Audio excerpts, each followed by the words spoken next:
Welcome back into the Sports Source. This segment of our show brought to you by Southeast Termite and Pest Control. Protect yourself from wildlife that burrows in, breaks in, or nests in your home or office.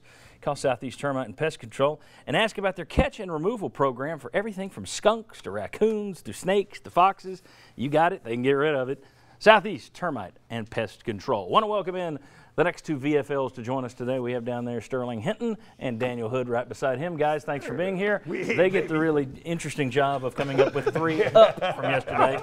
This segment, there it is. We got Team Willie Raincloud with Brian Randolph on it and Team Sunshine Sterling with Daniel Hood on it. All right, and I want to know, let's start with an up just to get it over with. Sterling and Daniel, who are you going with an up? I got an up. This is my up, and I'm standing there. I said it every week. Marquez Callaway. I mean, he battled the entire game. He laid some good blocks. He was in a battle with a first-round draft choice at DB. Caused a lot of passing interference plays. And if he'd have made that catch, oh baby, it'd be on ESPN. But somehow a safety came across and hit him. I'm just saying. Yeah, to me, that's about right for the ups last night. The guy who almost made a catch. All right. Can we give a shout out to the crowd? You know, I think the one thing you can say as a former player, the stadium last night was absolutely amazing. And I think we got to do hats off to Jason McVay and the training staff keeping those guys healthy, especially Garantano. Yeah. Okay.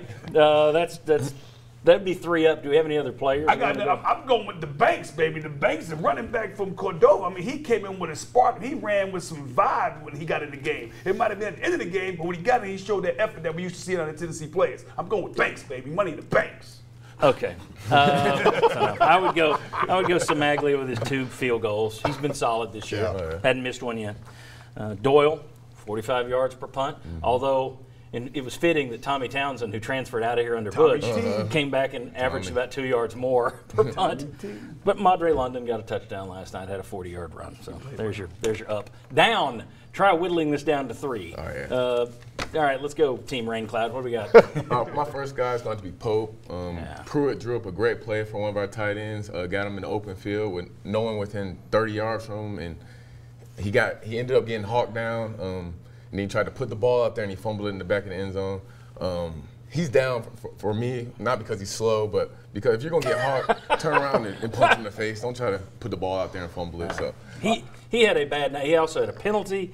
He also on the let's see, which one was it? Was it the 3rd and 1? 3rd and 1 where you wind up kicking the field goal.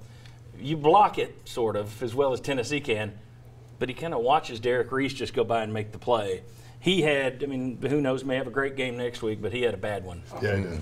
Who else was bad last night? Well, Cortez Sapp. When the coach asks you to go into the game, if you want to be a part of your teammate and if you want to be a part of the University of Tennessee, you go into the game, you play as hard as you can.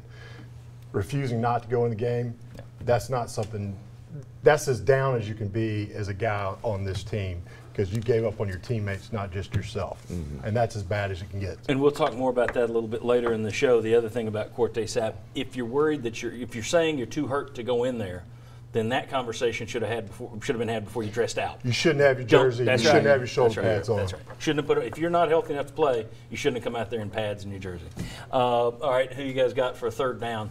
My last guy is one of our running backs, Jordan. It was the beginning of the game. Set off the tone of the game. He missed up a crucial blitz pickup. And what it says, as bad as our offensive line is, you just can't afford to miss a blitz pickup. You got to help our sorry line as much as you can. And getting our quarterback hit at the beginning of the game and causing a fumble, that's going to lose games for you. Just by random, I put you with Overshown. Man, was that the right call? But the Jordan thing, that was the Garantano fumble. Oh yeah. That Tennessee had 2 guys pick up one blitzer and the other blitzer. Well, I think technically it was an interception because it went into the air. Actually, they call it. I don't know what they call it. The worst thing that I think you saw last night was just they didn't do their standards. Like when you watch the West Virginia game, you watch Jordan run. There was no running out of bounds. He planted the foot and turned back into the defense and hit him. But yesterday, that's one thing to notice. They just ran out of bounds.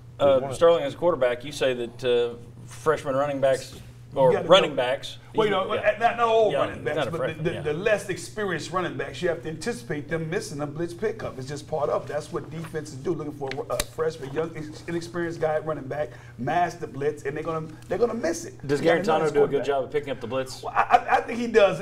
He's getting better because right now you don't know if he's picking up a blitz or a guy just missed the block. So that's the unfortunate reality with him. But what I saw yesterday also was on his interception on the screenplay. The unfortunate reality was that the young running back was across the line of scrimmage. So had he completed the screen pass, it would have come back. Had he not taken 3 steps forward and just taken 1 step forward and got wide, the Florida defense was so far across the line of scrimmage. Instead of interception, he'd have been out on the perimeter, got a completion, and then taken to the house. He had 3 blockers in front of him. It was an amazing. So football is a game of inches, and those things can be corrected. And I look forward to the corrections coming in future weeks. He has to have there you go. Critical and analytical, and then I got to throw the plus. That's all right. It's sunshine. A little kiss of sunshine. When we come back, are we starting to see some first look? You got first-year coaches. We thought you'd have first-year issues. Are you seeing first-year issues? I think so. We'll see if the panel agrees. Come on back.